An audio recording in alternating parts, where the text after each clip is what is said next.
नमस्कार बच्चों, आज के इस वीडियो में हम सिंक्रोनस मोटर के सेकेंड टाइप ऑफ मोटर की बात करेंगे and that is called hysteresis motor. बच्चों, हिस्टैरिसीस मोटर से पहले हमने रिलक्टेंस मोटर के बारे में चर्चा किया था। वहाँ हम रिलक्टेंस प्रिंसिपल को यूज करते थे, यहाँ हम हिस्टैरिसीस प्रिंसिपल और कंसेप्ट को यूज करेंगे।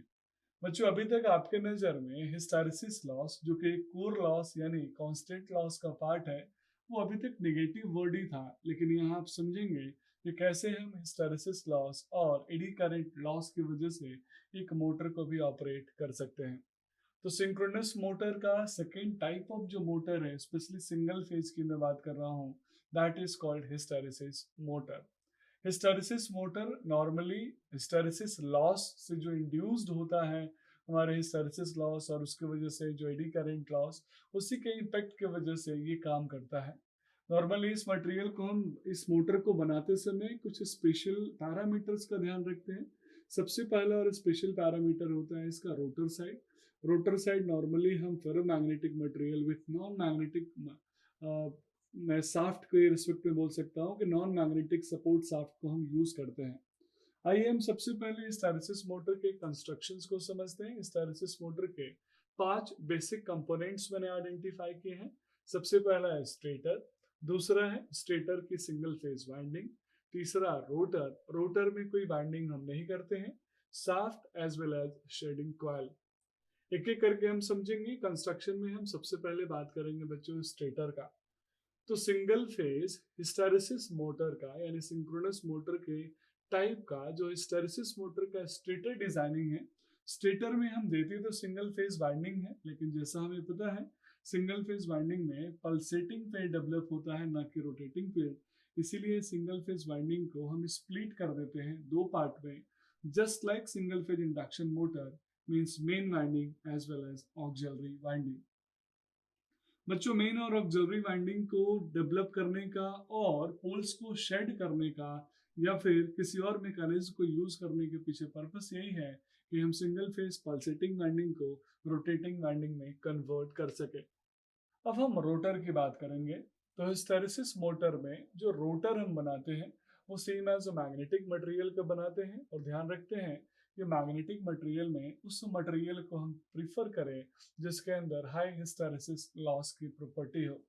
अब आपको याद होगा हिस्टैरिसीस लॉस क्या है। जब बी और एच यानी मैग्नेटिक फ्लक्स डेंसिटी और मैग्नेटिक फील्ड इंटेंसिटी के बीच में, या फिर आप चाहें तो करंट और फ्लक्स को भी रिलेशन में ले सकते हैं, बीच में जब हम कर्व डेवलप करते हैं तो that is called BH curve, और बीएच का जो लूप बनता है, क्लोज पाथ बनता है, that is called amount of hysteresis loss.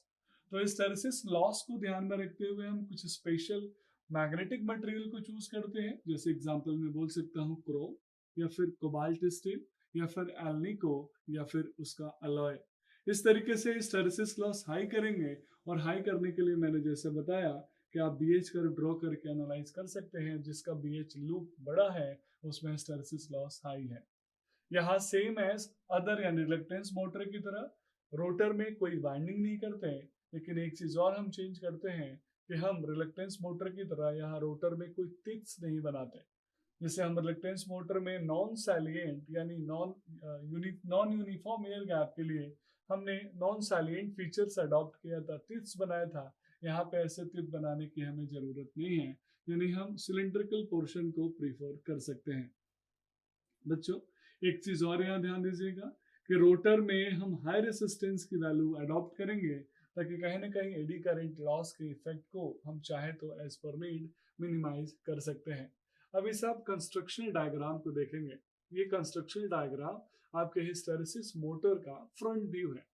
Front outer periphery में आप देख रहे होंगे कि हमारे पास स्टेटर है। स्टेटर में हमने दो वाइंडिंग करी है। मेन सिंगल फेज में एक ही वाइंडिंग को हमने दो में स्प्लिट कर दिया, that is main winding and auxiliary winding.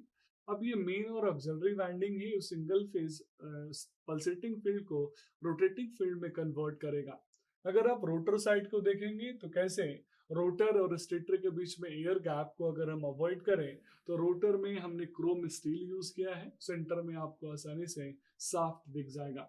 Stator और रोटर के बीच का air gap as per need हम डिसाइड कर सकते हैं, इसके बारे में आप पहले से ऑलरेडी जानते हैं। आइए कंस्ट्रक्शन के बाद हम वर्किंग प्रिंसिपल के बारे में समझते हैं। तो जैसे ही आप स्टेटर को यानी स्टेटर के स्प्लिटेड फेज को टू फेज, चाहे वो थ्रेडेड पोल के फॉर्म में हो या फिर स्प्लिट टू फेज के फॉर्म में हो, अगर आपने इंडक्शन मोटर पढ़ा होगा तो मेरी बातें आपको अच्छे से समझ में आ रही होंगी, क्योंकि हम स्प्लिटिंग और थ्रेडिंग पोल नॉर्मली हम सिंगल फेज इंडक्शन मोटर में करते हैं ताकि उसको सेल्फ स्टार्ट कर सके, यानी एक फेज के को तोड़ के दो फेज में हम कन्वर्ट करते हैं ताकि रिवॉल्विंग मैग्नेटिक फील्ड डेवलप कर सके। तो ध्यान दीजिएगा बच्चों, यहाँ हमने सिंगल फेज को स्प्लिट करके रिवॉल्विंग मैग्नेटिक फील्ड डेवलप कर ली है।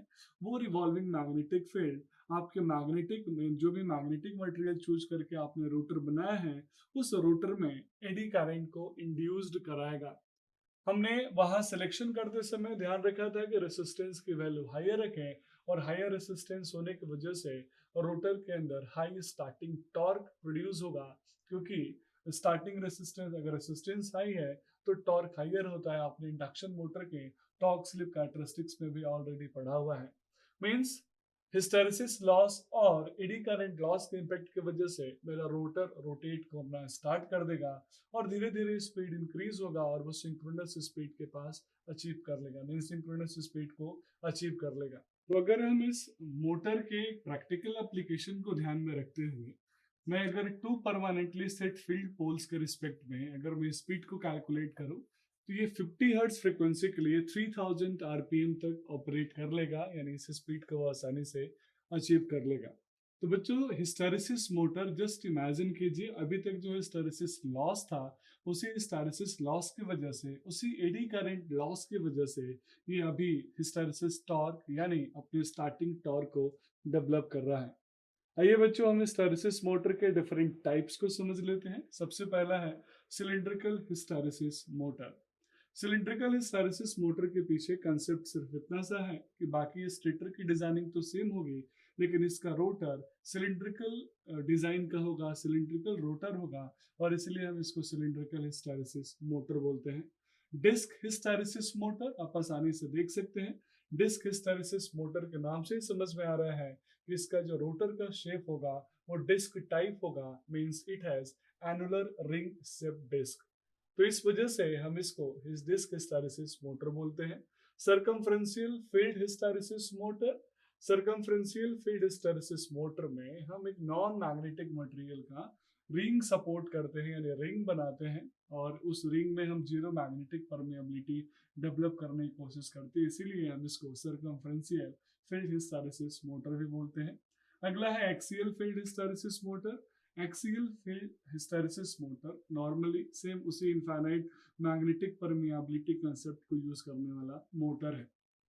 अब बच्चों हम इस हिस्टेरेसिस मोटर के एडवांटेजेस के बारे में समझ लेते हैं। तो हिस्टेरेसिस मोटर में आपने देखा कि रोटर में हमने कोई तिथ नहीं बनाया, साथ में रोटर में कोई वाइंडिंग नहीं करी, मीन्स किसी भी प्रकार का मैकेनिकल वाइब्रेशन नहीं होगा, और वाइंडिंग नहीं होने की वजह से किसी भी तरह का कॉपर लॉस नहीं होगा। टीथ हमने नहीं बनाया तो इसकी डिजाइन भी काफी रोबस्ट है और आसानी से इसको हम डिजाइन कर सकते हैं। अगर टीथ होता तो स्वाभाविक है थोड़ा सा नॉइजी ऑपरेशंस होता है, क्योंकि वहाँ एयर गैप अलग होता है, लेकिन टीथ नहीं है इसीलिए नॉइसलेस और क्वाइट ऑपरेशन होगा। इसलिए हम इसको वहां प्रीफर करते हैं जहां हमें नॉइसलेस ऑपरेशन की जरूरत है। साथ में बच्चों ध्यान दीजिएगा, इसको हम इसका जो एक्सेलरेटिंग इनर्शिया टॉर्क है अब नॉर्मली हाइयर होता है अगर मैं बोल सकता हूँ, और वेट के कंपैरेटिवली मैं ये भी बोल सकता हूँ कि लोअर होता है, इसलिए सुटेबल होता है टू एक्सेलरेट इनर्शिया लोड्स। तो जिस भी लोड में मुझे जिस भी इनर्शियल लोड को एक्सेलरेट करना होता है वहां हम इसको प्रीफर कर सकते हैं। अब हम डिसएडवांटेजेस की बात कर लेते हैं बच्चों। सबसे मेजर डिसएडवांटेज है वो है, अगर मैं इंडक्शन मोटर के रिस्पेक्ट में करूं तो वो है इसका पुअर आउटपुट।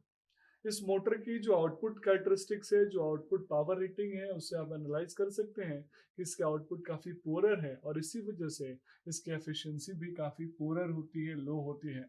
अब एफिशिएंसी लो, आउट पावर लो के पीछे रीजन है इसका लो इनपुट टॉर्क और साथ में लो पावर फैक्टर। इसीलिए इस मोटर को हम बहुत रेयरेस्ट अप्लाई करते हैं हाई पावर एप्लीकेशंस में। इसको स्मॉलर साइज में यानी वेरी स्मॉलर साइज में बोल सकता हूँ, उस प्रकार के लोड में हम इसको प्रीफर करते हैं, क्योंकि इसका इनर्शिया कॉस्ट इफेक्टिव है अगर हम देखें तो। आइए हम इसी प्रॉब्लम को समझ के साथ में इसके एप्लीकेशंस को भी देख लेते हैं। एप्लीकेशंस में नॉर्मली चूंकि नॉइसलेस ऑपरेशन परफॉर्म करता है, इसलिए हिस्टैरिसीस मोटर को हम साउंड प्रोड्यूसिंग इक्विपमेंट में यूज करते हैं।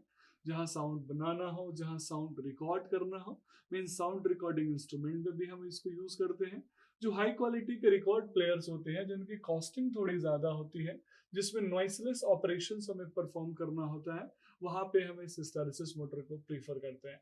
टाइमिंग डिवाइसेस में भी हम इसको यूज करते हैं। साथ में मैं सिंपल भाषा में बोल सकता हूँ कि जो इलेक्ट्रिक क्लॉक्स हम यूज करते हैं, इलेक्ट्रिक क्लॉक्स में भी हम हिस्टैरिसीस मोटर में को आसानी से यूज कर सकते हैं। जस्ट लाइक रिलेक्टेंस मोटर, हम टेली प्रिंटर्स में भी हिस्टैरिसीस मोटर को यूज करते हैं। अब बच्चों हम इसके सबसे इंपॉर्टेंट यानी टॉर्क की कैरेक्टरिस्टिक्स को समझेंगे कि कैसे कांस्टेंट टॉर्क स्टार्टिंग से रनिंग कंडीशन के बीच में ये ड्रॉ कर सकता है। तो अगर आप टॉर्क कैरेक्टरिस्टिक्स का कर्व आसानी से देख पा रहे होंगे यहाँ पे, तो टॉर्क स्पीड के कर्व में आप देख रहे होंगे कि कैसे टॉर्क की वैल्यू कांस्टेंट है टिल द सिंक्रोनस स्पीड, यानी सिंक्रोनस स्पीड तक इसमें रेटेड यानी कांस्टेंट वैल्यू ऑफ टॉर्क मुझे मिलता है। हालांकि इसका टॉर्क जो है पोरर है, इसकी जो पावर आउटपुट है पोरर है, फिर भी कांस्टेंट टॉर्क यहाँ पे हमें देखने को मिल रहा है। अगर मैथमेटिकल एनालिसिस में आप टॉर्क निकालना चाहें, तो मैं बोल सकता हूँ कि जो स्टार्टिंग टॉर्क होगा टीएस, वो प्रोपोर्शनल होगा दो पैरामीटर्स का, यानी दो फ्लक्स का। पहला होगा स्टेटर का फ्लक्स और दूसरा होगा रोटर का फ्लक्स, क्योंकि स्टेटर का ही फ्लक्स रोटर में जाके इंड्यूस्ड हो रहा है, इसीलिए मैंने लिख दिया TS equal to K constant होगा, that is called proportional constant, phi S into phi R into sine alpha. जो अल्फा होगा वो एंगल होगा between phi S and phi R. इस तरीके से बच्चों इसके हम स्टार्टिंग टॉर्क यानी हिस्टैरिसीस मोटर के स्टार्टिंग टॉर्क को एनालाइज करके देख सकते हैं कि कैसे इसके स्टार्टिंग टॉर्क इसका रेटेड सिंक्रोनस स्पीड तक के लिए कांस्टेंट वैल्यू दे रहा है। That's all about this motor. Thank you so much.